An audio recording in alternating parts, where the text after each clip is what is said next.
bendiga, es un gozo tremendo el poder estar nuevamente congregados en este lugar para exaltar a nuestro Dios. Damos gracias a Dios por la presencia de todos y cada uno de ustedes. Nos gozamos en el Señor de que usted nos acompañe en esta mañana y obviamente si usted nos visita pues estamos felices y deseamos que usted sea bendecido.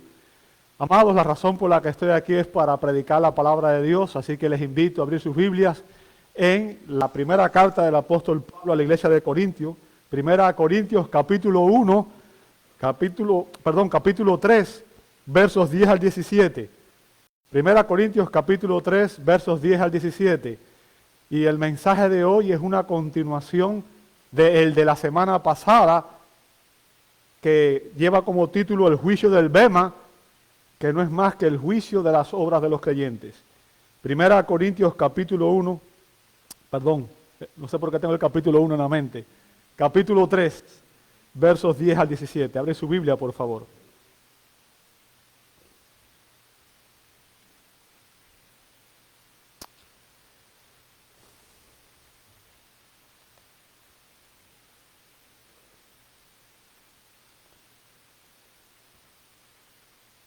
¿Listos? Dice así la Escritura. Conforme a la gracia de Dios que me ha sido dada, yo como perito arquitecto puse el fundamento y otro edifica encima. Pero cada uno mire cómo sobreedifica, porque nadie puede poner otro fundamento que el que está puesto, el cual es Jesucristo. Y si sobre este fundamento alguno edificare oro, plata, piedras preciosas, madera, heno, hojarasca, la obra de cada uno se hará manifiesta, porque el día la declarará. Pues por el fuego será revelada, y la obra de cada uno, cual sea, el fuego la probará. Si permaneciere la obra de alguno que sobreedificó, recibirá recompensa. Si la obra de alguno se quemare, él sufrirá pérdida, si bien él mismo será salvo, aunque así como por fuego. ¿No sabéis que sois templo de Dios y que el Espíritu de Dios mora en vosotros? Si alguno destruye el templo de Dios, Dios le destruirá a él, porque el templo de Dios, el cual sois vosotros, santo es. Amado Dios, te damos gracias por tu palabra. Padre, venimos ante ti, Señor, como iglesia, tu pueblo. Padre, porque solo tú tienes palabras de vida eterna, solo tú tienes, Señor, la verdad. Y en esta mañana venimos ante ti, Señor, adorándote, reconociendo tu grandeza, tu majestad, tu sabiduría. Señor, reconociendo que solo tú eres Dios, que solo tú eres digno de recibir nuestra alabanza, nuestra adoración. Y Padre, buscando de ti, Señor, la guía, la dirección para nuestra vida, Señor. Venimos a tu palabra, Padre, porque ella es la verdad y, Señor, en ella tú te revelas y en ella tú nos enseñas las verdades pertinentes para la vida espiritual. Ayúdanos, Señor, a entender esta mañana que tu Espíritu Santo sea nuestro Maestro y que Él sea el que nos guíe, Señor, a toda verdad, que, Padre, Él ilumine nuestras mentes y nuestros corazones y que nos permita ver las maravillas de tu ley, Señor. Te lo pedimos todo en el nombre de Jesús, nuestro Señor y Salvador, y te damos gloria. Amén, amén y amén. Pueden tomar sus asientos, mis hermanos. Muchas gracias.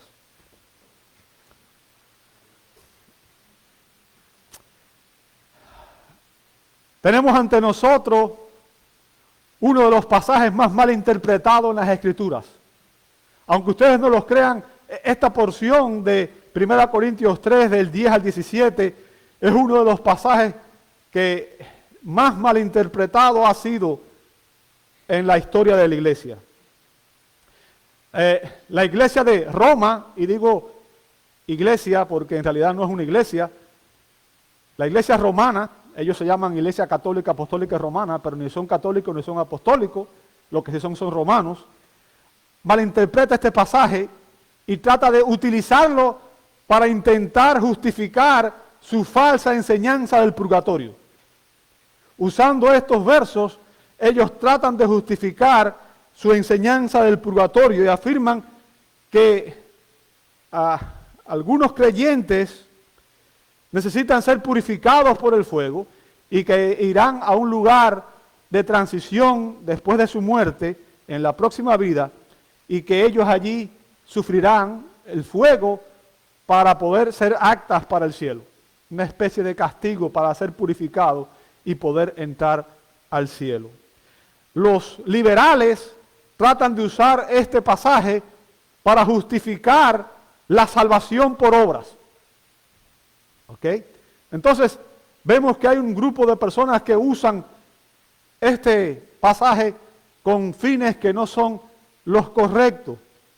Lo que este pasaje nos enseña, amado hermano, es que habrá un juicio de las obras de los creyentes. O sea, algún día todos nosotros tendremos que comparecer ante el Señor y dar cuenta delante de Él por cómo usamos nuestro tiempo, nuestros talentos y nuestros tesoros, por cómo vivimos nuestra vida cristiana, por cómo actuamos en relación a su palabra. Algún día nosotros compareceremos ante el tribunal de Cristo, a quien se le ha dado todo el juicio. El Señor será quien juzgue a todos los hombres, ¿verdad? Ahora, les recuerdo que cuando se habla de los creyentes, de los cristianos, ese juicio no será para salvación o condenación, porque esa verdad ya ha sido establecida. No hay condenación para los que están en Cristo Jesús. Y dice Romanos 8 que nada ni nadie nos puede separar del amor de Dios que es en Cristo Jesús. Ni la muerte, ni la vida, ni ángeles, ni principados, ni potestades, ni lo alto, ni lo profundo. Nada puede separar a un creyente genuino del amor de Dios que es en Cristo Jesús. Y si usted está en Cristo, la Biblia dice que desde el momento que usted está en Cristo, usted fue trasladado del reino de las tinieblas al reino de Cristo. Usted desde ese momento dejó de ser un hijo de ira y se convirtió en un hijo de Dios. Por tanto, la salvación de los creyentes está definida desde el momento que una persona recibe a Cristo por la fe. Ahora, con relación a los cristianos, este juicio va a ser para recompensar la fidelidad de aquellos que han servido a lo largo de su vida cristiana fielmente al Señor. Ese es el propósito de este juicio. Y el apóstol Pablo lo que hace es que usa una metáfora, utilizando 5 imágenes de la construcción. El apóstol Pablo nos explica lo que sucederá en el juicio de las obras de los creyentes. 5 explicaciones sobre el juicio de las obras de los creyentes. Bueno, ¿cuáles son las explicaciones? El apóstol nos explica lo que sucederá en el juicio de las obras de los creyentes a través de las imágenes del arquitecto, y lo vimos la semana pasada, ¿verdad? Recuerden eso, el arquitecto en el verso 10, Pablo dice que él es el perito arquitecto que puso el fundamento, y se refiere a la obra de los apóstoles y los profetas que establecieron el cimiento de la iglesia al predicar la verdad sobre Cristo el Señor. ¿Ok? Y recuerde, el fundamento se pone una sola vez en la estructura. O sea, el fundamento de la iglesia fue puesto hace más de 2000 años por los apóstoles de Cristo, quienes enseñaron la verdad y quienes a través de ellos recibimos la revelación del Nuevo Testamento. ¿Ok? Y ellos establecieron el fundamento. ¿Quién es el fundamento? El verso 11 lo dice claro. El fundamento es Cristo, sus enseñanzas, sus obras y su persona. ¿Ok? Cristo es el fundamento. No hay otro fundamento. No hay otro nombre dado a los hombres en el cual podemos ser salvos. Solamente a través de Cristo una persona puede ser reconciliada con Dios. Jesús dijo en Juan 14:6, yo soy el camino, la verdad y la vida. Nadie viene al Padre si no es por mí. A menos que una persona reciba a Cristo por la fe y lo reconozca como su Salvador y su Señor, no entrará al reino de Dios. Es importante que entendamos eso. Ese es el fundamento de la fe. Y es Cristo el fundamento, su persona, su obra y sus enseñanzas. ¿Ok? No solamente sus enseñanzas, hay que entender que Cristo es el Señor, que Él vive y que Él reina. Y que Él gobierna el universo. Toda potestad, dijo Jesús antes de ascender, me ha sido dada en el cielo y en la tierra. Él es soberano, Él es el Señor. Y a menos que Cristo sea el Señor de nuestras vidas, no podremos entrar a la vida eterna. Eso lo vimos la semana pasada, ¿verdad? Ahora, el día de hoy vamos a empezar con los materiales, verso 12. Los materiales, verso 12. Dice así la palabra de Dios. Ahora bien, si sobre el fundamento, obviamente el fundamento es Cristo, alguno edifica, fíjense, alguno, ¿ok? Alguno edifica, y sigue hablando de edificar un edificio, recuerda eso, ¿verdad? Edifica con oro, plata, piedras preciosas, y sabe ese término piedras preciosas, el término preciosas ahí puede ser también traducido como piedras costosas, ¿ok? Madera, heno, paja. Ahora, para que ustedes entiendan esto, quiero recordarles la metáfora aquí. Si usted ve, Pablo, al final del verso 9, llama a la iglesia local el edificio de Dios. ¿Bien? El edificio de Dios. Usted puede ver eso al final del verso 9. ¿Ok? Ahora, este edificio que está en construcción tiene como fundamento, ya dijimos, a la persona y la obra de Cristo. Sus enseñanzas, ¿verdad? Vemos eso en el verso 11. Y esas enseñanzas fueron reveladas por los apóstoles y profetas en las escrituras del Nuevo Testamento. Ahora, Pablo explica que sobre ese fundamento, fíjense que el término que usa alguno, y obviamente eso abarca a todas las personas, puede edificar utilizando 6 diferentes tipos de materiales. Lo que usted ve ahí al final, eso de oro, plata, piedras preciosas, madera, heno, paja, son los materiales que nosotros podemos usar a la hora de construir, de continuar edificando el edificio. ¿Bien? Ahora, ¿qué es lo que Pablo desea que los corintios entendieran cuando él menciona esta extraña lista de materiales de construcción? ¿Ok? Tenemos que preguntarnos en eso, tenemos que centrarnos en lo que el apóstol quiso decir a la iglesia de Corinto, ¿verdad? En el mundo antiguo muchos edificios eran, y especialmente los templos, eran edificados con bloques costosos de mármol y granito. Mármol y granito. Si usted ve muchos edificios que todavía existen de la antigüedad, eran construidos con esta especie de materiales. Y déjenme decirle, son piedras muy costosas, ¿ok? Pero no solamente tenían mármol y granito, sino también que por dentro eran adornados con oro y con plata. Oro y plata. Entonces, era algo normal en aquella época, ¿cierto? Ahora, en la construcción de las casas ordinarias, en la construcción de las casas de las personas que obviamente no tenían muchos recursos, se empleaba madera y se empleaban ladrillos mezclados con heno o con paja.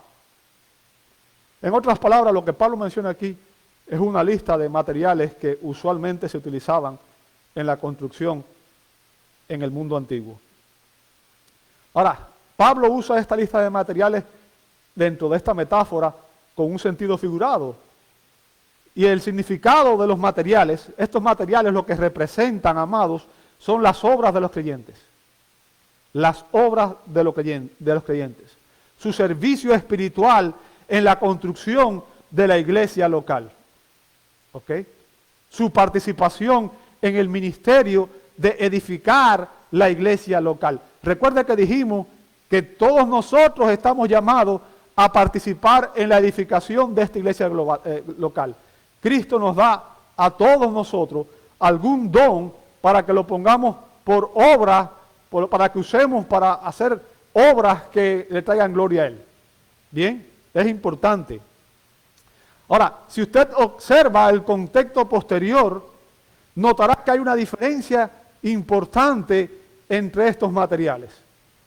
Hay entre estos materiales 2 tipos de materiales, ¿ok? En esta lista hay 2 tipos de materiales. Y vamos a ver los 3 primeros materiales, vamos a ver que no son inflamables. No son inflamables, ¿ok? Por ejemplo, si el fuego no perjudica ni al oro, ni a la plata, ni a las piedras, ¿verdad? Por el contrario, la plata y el oro son purificadas por el fuego. Se usa para sacar la escoria, ¿verdad? Aquellos materiales que contaminan estos metales preciosos. Ahora, cuando Pablo usa esta metáfora, estos materiales representan un servicio espiritual dedicado, un servicio espiritual de obediencia, de sujeción a la palabra del Señor. ¿Bien? En cambio, la madera, el heno y la paja son materiales flamables y son destruidos por el fuego. El fuego los convierte en ceniza. ¿Sí o no? El fuego los convierte en cenizas.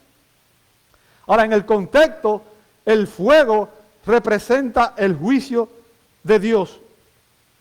Y estos materiales representan las obras de los creyentes. Bien, fíjense, estos materiales representan las obras de los creyentes. La manera en que usted y yo y cada uno de nosotros responde a lo que hemos aprendido de la palabra de Dios. Bien, la manera en que usted y yo actuamos acorde a lo que hemos aprendido en las Escrituras.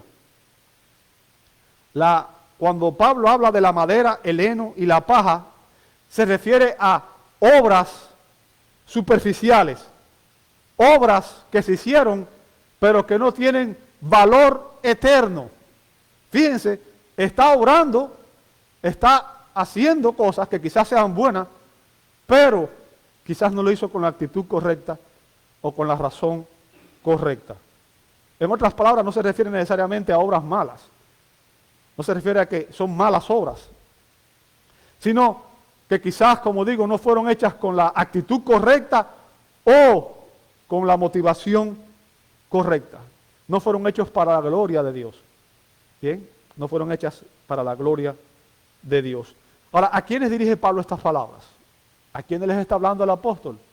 Yo quiero que usted entienda que cuando él usa el término alguno, no debe limitarse solamente, aunque primariamente este es el enfoque, pero no debe limitarse a los evangelistas y los pastores maestros, que actualmente son los encargados de enseñar y predicar la palabra de Dios, sino que el término algunos incluye a todos los creyentes genuinos. Usted y yo estamos incluidos aquí, somos parte de ese algunos. Bien, todos los creyentes, como dije, somos llamados a edificar la iglesia local. O sea, no es una obra solamente de los líderes, toda la iglesia recuerde que la iglesia es un cuerpo que está llamado a funcionar, ¿verdad? Es un edificio en el cual todos somos trabajadores, todos somos llamados a desempeñar una función mediante un ministerio fiel y mediante el uso de los dones y talentos que Dios nos dio. Ahora bien, cada creyente individual tiene la libertad, escuche esto, que esto es importante, cada creyente individual tiene la libertad de construir, de edificar sobre el fundamento, utilizando cualquiera de estos materiales, pero recordemos que aun cuando tenemos esa libertad, algún día tendremos que dar cuenta a Dios por ello. En otras palabras, hermanos, yo les puedo enseñar ciertas cosas, pero al final de cuentas cada uno de ustedes debe escoger la manera en que va a responder a esas enseñanzas. La Escritura nos enseña muchas cosas, pero cada uno de nosotros es responsable de la manera en que responde a las enseñanzas de la Escritura. Al final de cuentas, yo no puedo creer por ustedes, no les puedo obligar, ¿verdad? Es una respuesta de fe y de obediencia a la palabra de Dios individual, y cada uno de nosotros escoge la manera en que va a responder a las enseñanzas, la manera en que va a obrar. Ahora bien, si el fundamento que está establecido, en que se estableció la iglesia, es la revelación en Jesucristo, recuerde esto es importante. Esta es la clave de todo lo demás. Si el fundamento que Dios ha puesto es su revelación en Jesucristo, entonces todo el edificio, toda la construcción debe reflejar esa revelación en cada fase de su construcción. ¿Entiende eso? Esto es importante, es crítico. Pablo usa esta metáfora para demostrar, escuche bien, la importancia que tiene que respondamos apropiadamente a la revelación de Dios en Jesucristo. Recuerde lo que vimos la semana pasada cuando Jesús dijo que hay unos que oyen su palabra y las hacen, y ese es el hombre sabio, y que hay otros que oyen su palabra y no las hacen, y son los necios, que cuando venga el día del juicio, su casa va a desaparecer. Obviamente está hablando de creyentes e incrédulos, pero eso es una advertencia seria. La manera en que respondemos a la palabra de Dios demuestra si somos creyentes genuinos o no. demuestra si somos creyentes que estamos realmente comprometidos con Dios. Bien. El punto de Pablo es que todos debemos construir de acuerdo con las reglas que sigue y no según el capricho individual. Amados, estoy seguro que si preguntara, todos tenemos preferencias aquí, ¿verdad? A algunos les gusta una música, a otros les gusta otra, a unos les gusta una cosa, a otros les gusta otra. Y algunas personas quieren edificar sus vidas espirituales en base a sus propios gustos, a sus propios intereses. Pero Pablo nos hace una advertencia. Recordemos lo que él dijo en 2 Corintios 5:10, 2 Corintios 5:10, porque es necesario que todos nosotros comparezcamos ante el tribunal de Cristo, para que cada uno reciba según lo que haya hecho mientras estaba en el cuerpo, sea bueno o sea malo. Bien, todo cristiano es responsable ante Dios. Escuche esto, todo cristiano es responsable ante Dios y algún día todos nosotros, fíjense, dice ahí, todos nosotros, ¿ok? Compareceremos ante el tribunal de Cristo. Ante el tribunal de Cristo. ¿Sabe? El término tribunal que utiliza el apóstol Pablo ahí es el término griego bema, que literalmente significa lugar para pie. Y se refería a una plataforma elevada en la que los atletas victoriosos iban a recibir sus coronas. Ahora, quizás usted ha visto, por ejemplo, en los Juegos Olímpicos, cuando van a premiar a los atletas, ponen como una especie de gradas, ¿verdad? Y ponen una que es más alta para el que gana oro, otra mediana para el de la plata y otra más pequeña para el de bronce, ¿verdad? Bueno, la idea es algo similar. En el mundo antiguo había una plataforma grande en la que los atletas, cuando ganaban la competencia, iban a ese lugar a recibir los laureles, las coronas. Bien, y Pablo está usando esto. Y sabe también, este mismo lugar, el bema, era también un lugar que a veces se usaba para impartir justicia. Y vemos eso en Hechos 18, 12 al 16.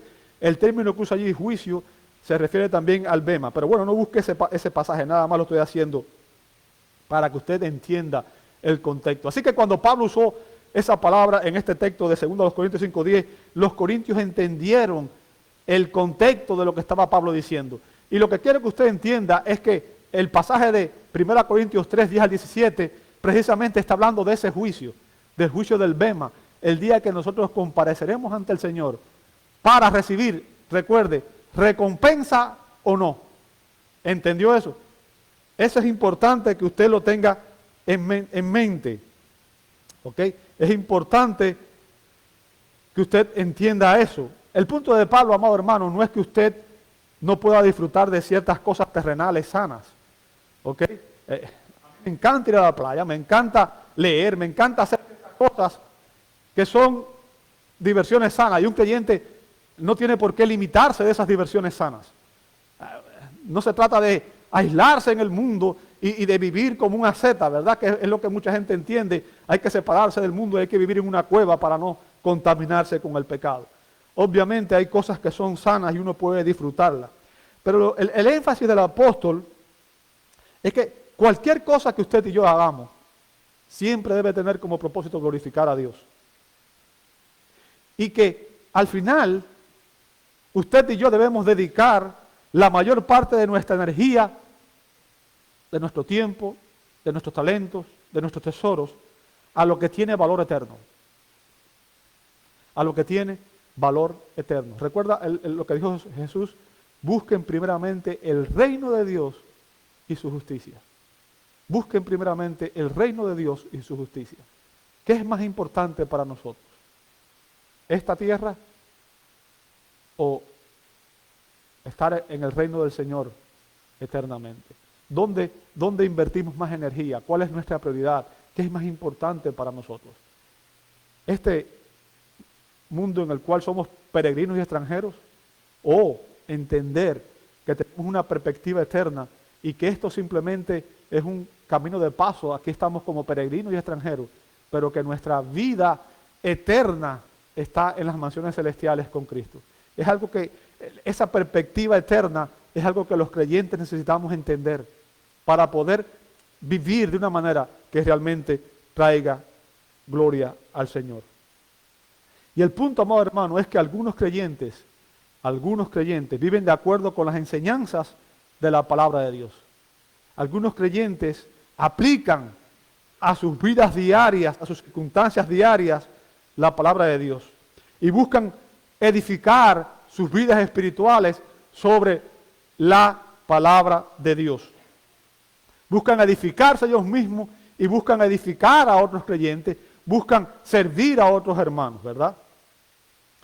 Estas personas están sumamente interesadas en lo que se llama la sana doctrina. Y estoy seguro que cuando usted menciona eso en una iglesia, muchas iglesias dicen, no, yo no quiero saber de sana doctrina. No me interesa la doctrina. Porque están más enfocados en la experiencia que en entender y conocer la verdad. Pero ¿sabe qué? Lo que tú crees determina cómo tú vives. Y a menos que conozcas la verdad, no podrás vivir acorde a la verdad. Y en la Biblia, Dios es la verdad, Cristo es la verdad, y la palabra de Dios es la verdad. De ahí en fuera, todo lo demás, uno tiene que medirlo en base a la verdad revelada. ¿Ok? A menos que un creyente entienda la sana doctrina, o como dijera Juan Calvino, la predicación pura de la palabra de Dios, no podrá conocer realmente cómo debe vivir su vida espiritual. Y no solamente debemos buscar conocer la sana doctrina, sino que un creyente genuino debe vivir la sana doctrina. Recuerda lo que dijo Santiago, que no debemos ser oidores olvidadizos, sino hacedores de la palabra. Hay personas que pueden repetir la Biblia, pueden repetir pasajes bíblicos, sin embargo no aplican esas verdades a sus vidas. No aplican esas verdades a sus circunstancias diarias. Personas que saben que la Biblia manda a perdonar, pero que no están dispuestas a perdonar. Personas que critican el pecado de otros, pero no ven su propio pecado.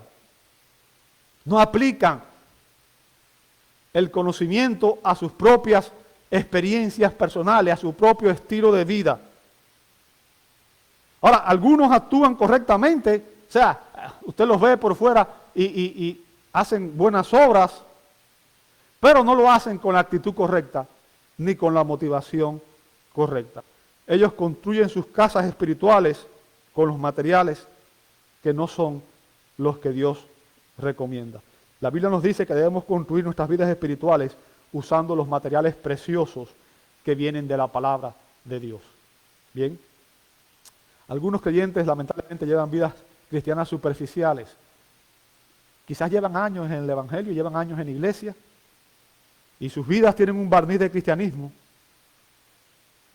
Pueden tener una apariencia de vida espiritual exitosa a través del esfuerzo personal y a través de la sabiduría humana.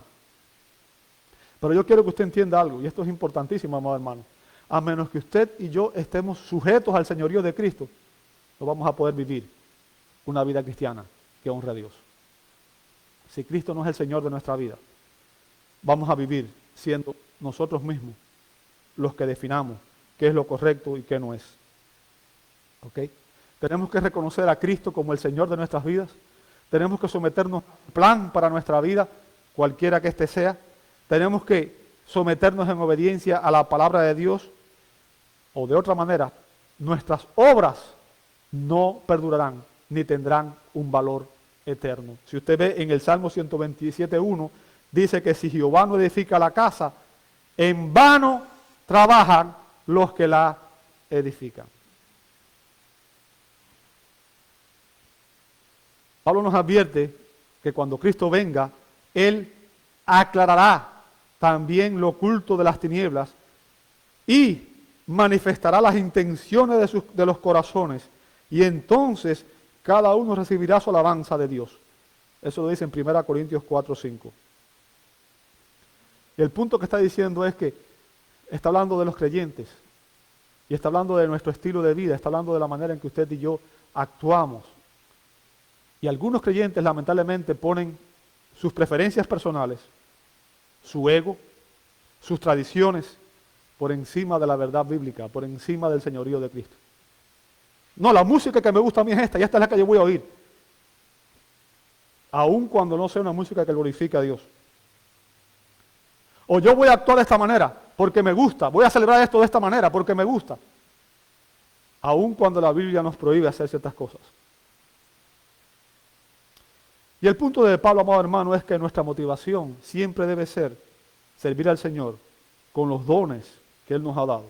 Pero debemos hacerlo en obediencia a su palabra y en total dependencia a Él. El servicio que no tiene como objetivo glorificar a Dios y como principal motivación traerle gloria a Dios, no es agradable delante de Él. La Biblia dice, recuerden lo que Dios le dijo a Israel en el Antiguo Testamento, dijo que Él se agradaba más en la obediencia que en los sacrificios. Israel estaba sacrificando, trayendo sacrificios, pero no lo hacía en obediencia, desobedecían al Señor. Y Él dijo, este pueblo con sus labios me honra, pero su corazón está lejos de mí. De nada vale que tú trates de hacer buenas obras, si tus obras no tienen como propósito darle gloria a Dios, si tu corazón no está en una correcta armonía con Dios, si tú no estás en obediencia a la palabra de Dios, si tú no estás honrando a Cristo, si dentro de tu corazón hay rencor, hay murmuración, hay cualquier cosa de esa, tú no estás honrando a Dios.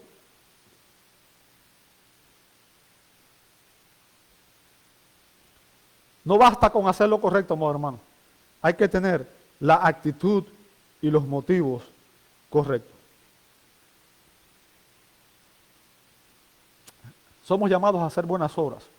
La Biblia dice que fuimos engendrados en Cristo Jesús para hacer las obras que Dios de antemano determinó que anduviéramos en ellas. Pero los cristianos entendemos que las buenas obras no son para ganar nuestra salvación. No vas a ganar tu salvación por hacer buenas obras. No vas a ganar el amor de Dios a través de tus obras. No puedes, no podemos. Tampoco debemos enorgullecernos por nuestras buenas obras. Y hacer buenas obras para que la gente sepa que estamos haciendo buenas obras.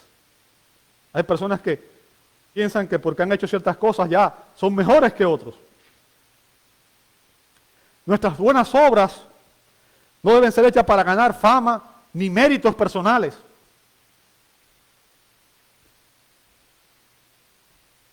Jesús dijo en Lucas 17:10, así también vosotros, cuando hayáis hecho todo lo que os ha sido, fíjense, todo lo que os ha sido ordenado.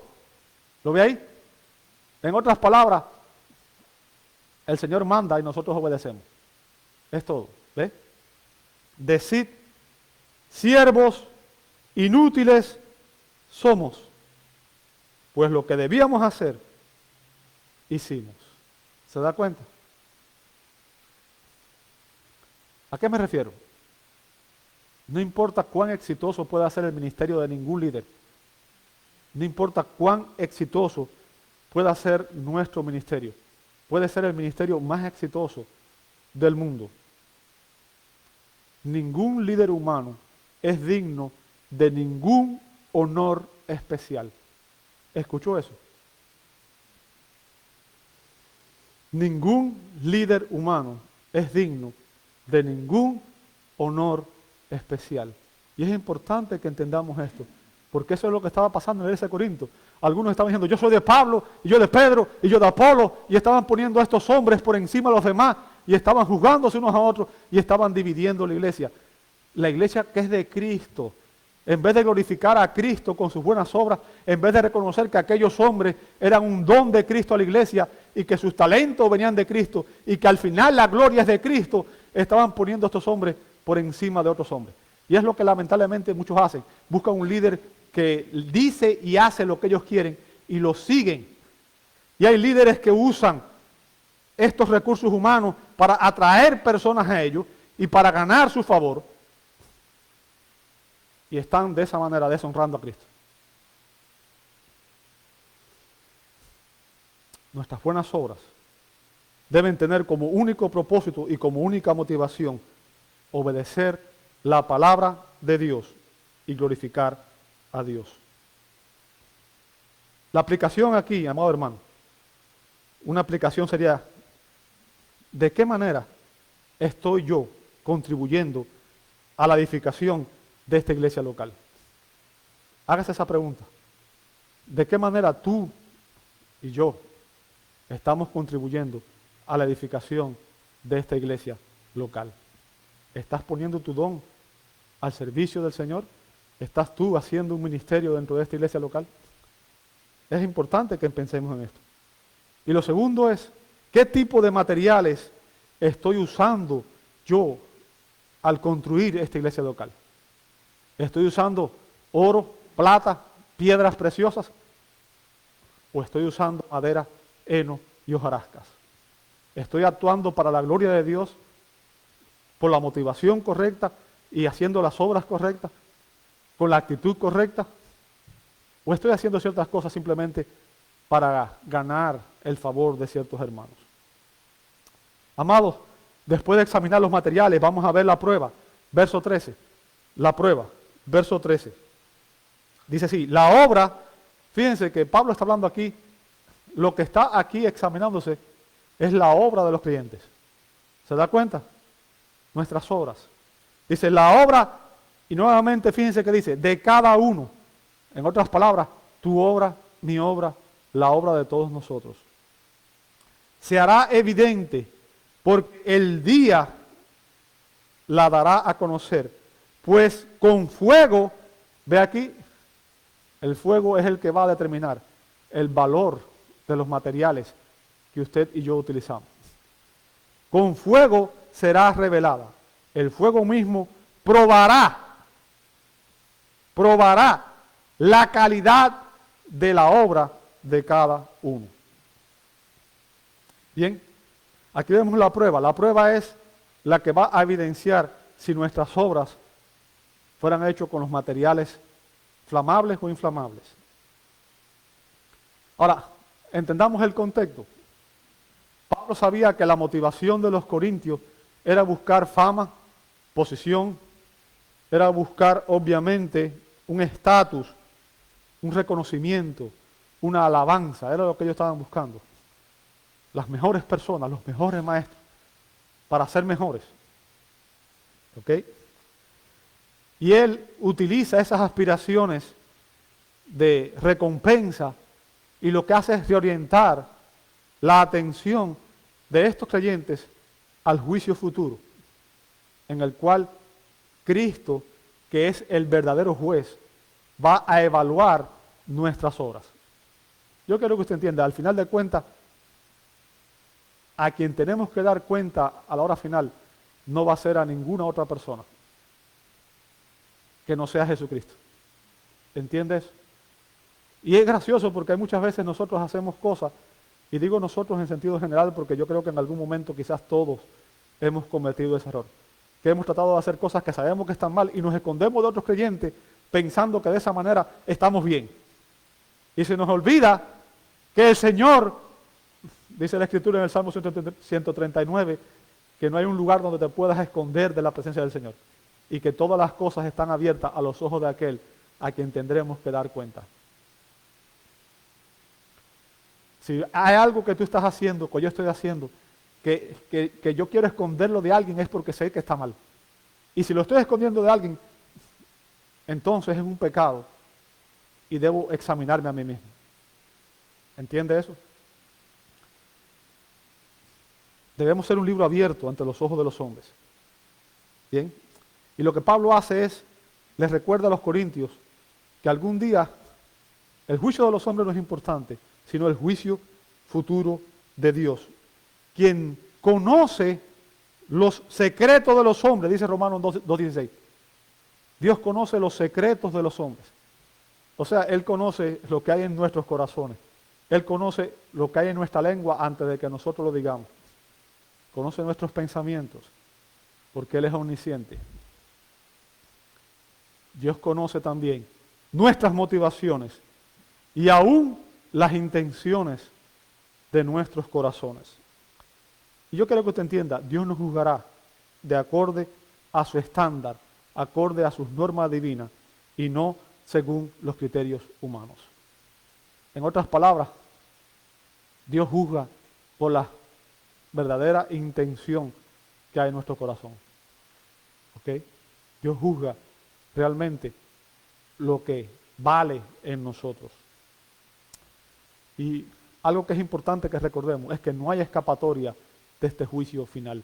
Todos tendremos que comparecer ante el Señor y dar cuenta de la manera en que empleamos nuestro tiempo, nuestro talento, nuestro tesoro y la manera en que respondimos a su palabra, la manera en que fuimos obedientes o no a su voluntad para nuestra vida. Cuando Pablo dice el día, cuando él usa esta expresión, el día, se refiere al tribunal de Cristo. ¿Ok? Se refiere al juicio ante el tribunal de Cristo. Y las Escrituras muestran el uso del fuego en una variedad de formas. El fuego es utilizado como un símbolo en las Escrituras para referirse a la presencia y al poder de Dios, o a su juicio y a su obra purificadora. O sea, puede ser empleado de varias maneras, ¿verdad? Ahora, así como el fuego purifica el metal, así el fuego del discernimiento de Dios expondrá y quemará aquellas obras que no fueron hechas para la gloria de Dios, y solo perdurarán aquellas obras que fueron hechas en obediencia a Dios,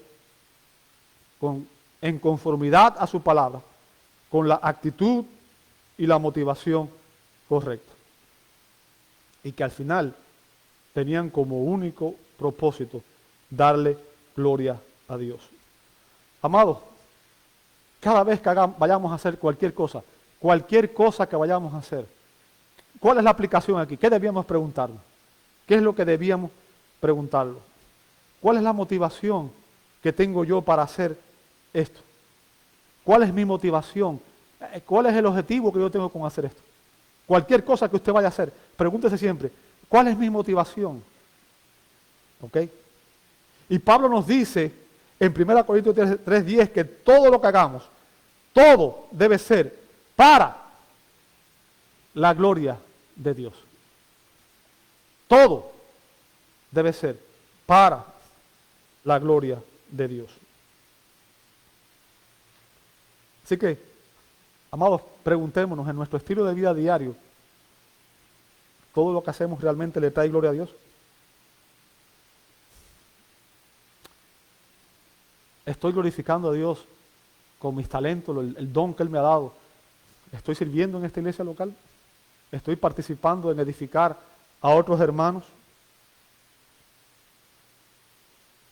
Lo que Pablo nos está diciendo aquí, amado hermano, es que cada uno de nosotros es responsable ante Dios por nuestra contribución a la edificación de esta iglesia local, y que recibiremos recompensa o sufriremos pérdida en función de la calidad de nuestras obras.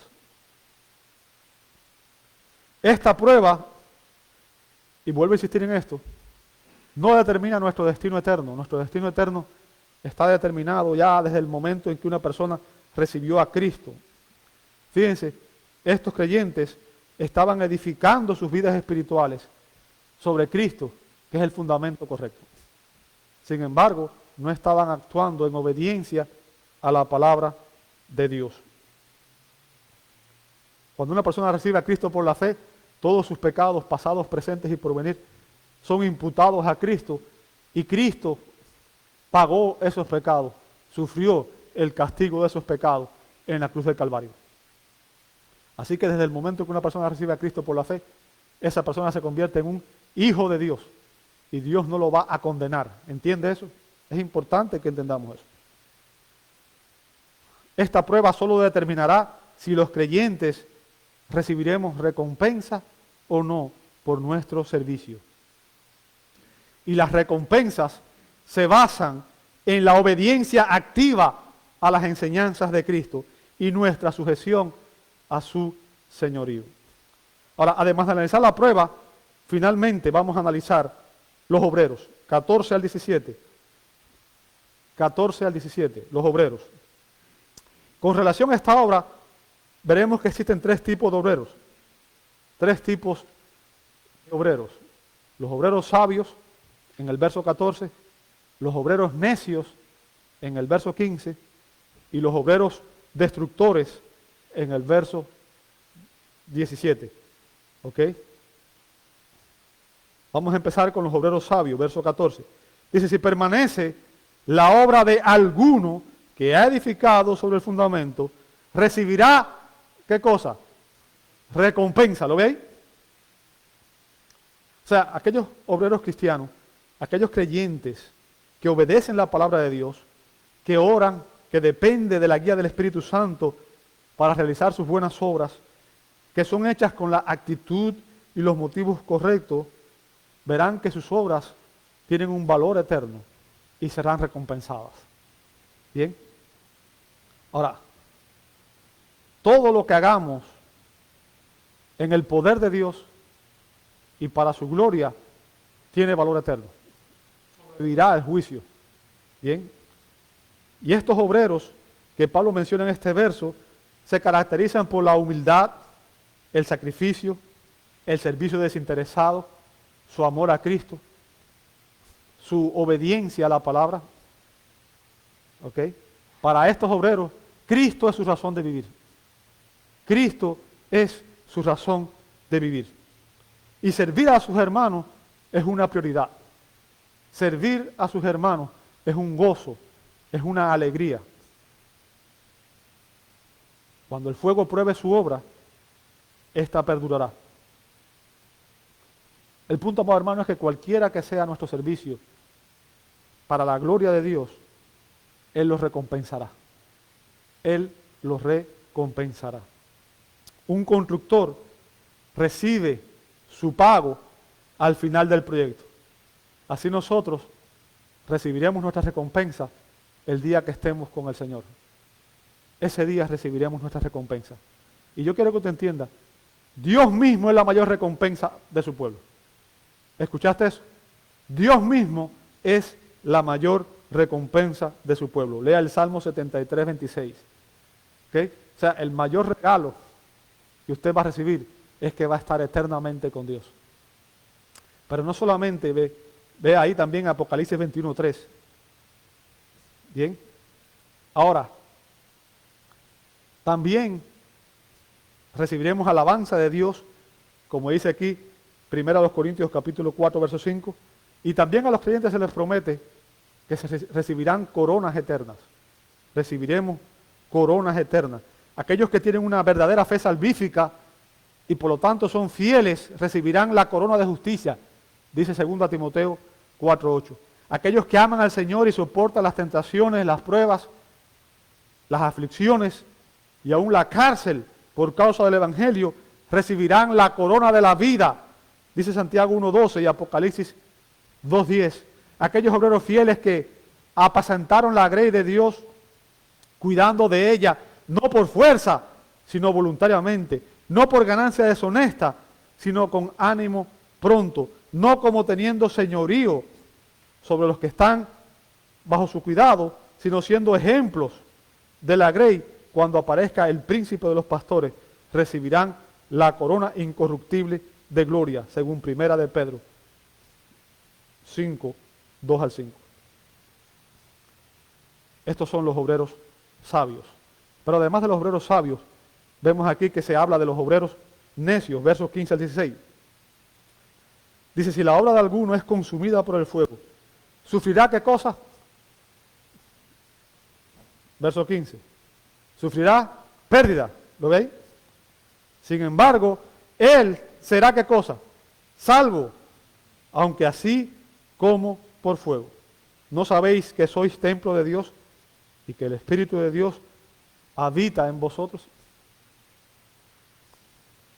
La pérdida sufrida, amado hermano, no es la pérdida de la salvación. ¿Ok? No es la pérdida de la salvación, sino la pérdida de las recompensas eternas. La pérdida de la recompensa eterna.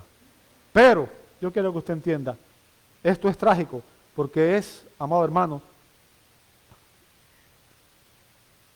representa una vida infructuosa. ¿Se imagina vivir en vano? Una vida que no tenga frutos. Una vida infructuosa.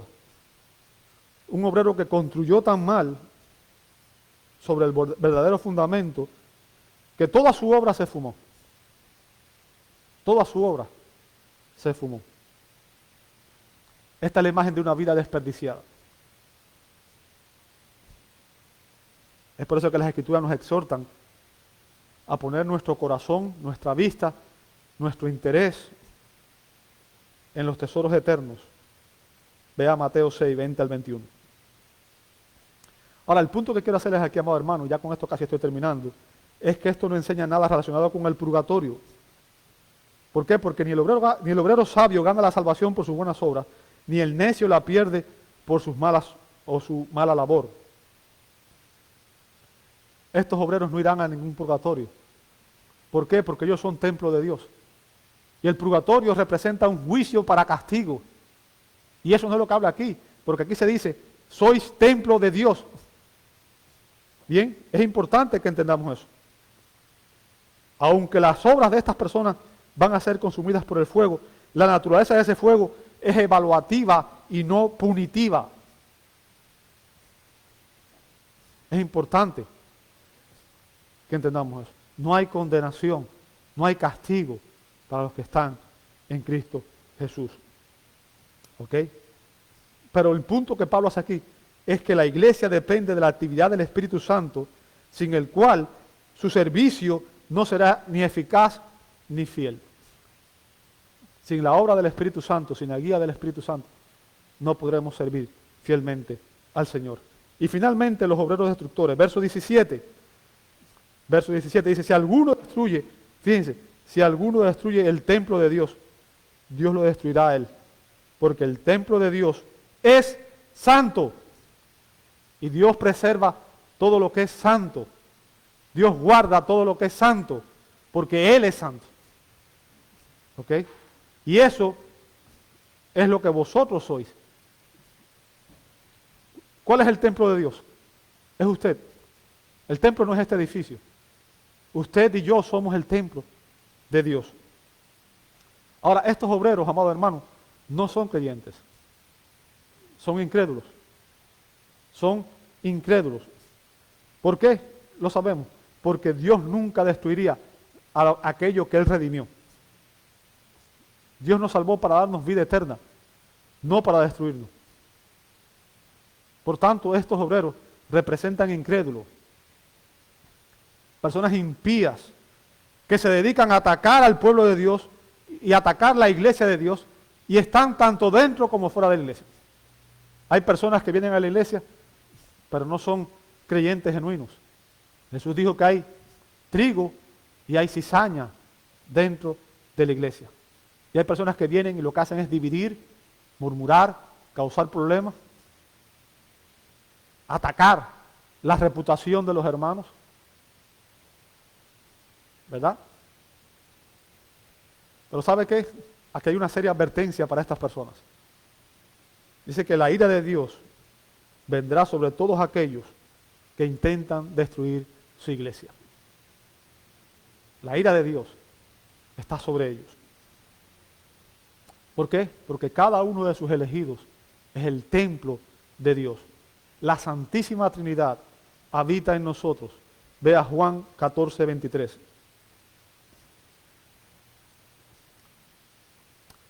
Pero yo quiero que usted entienda esto.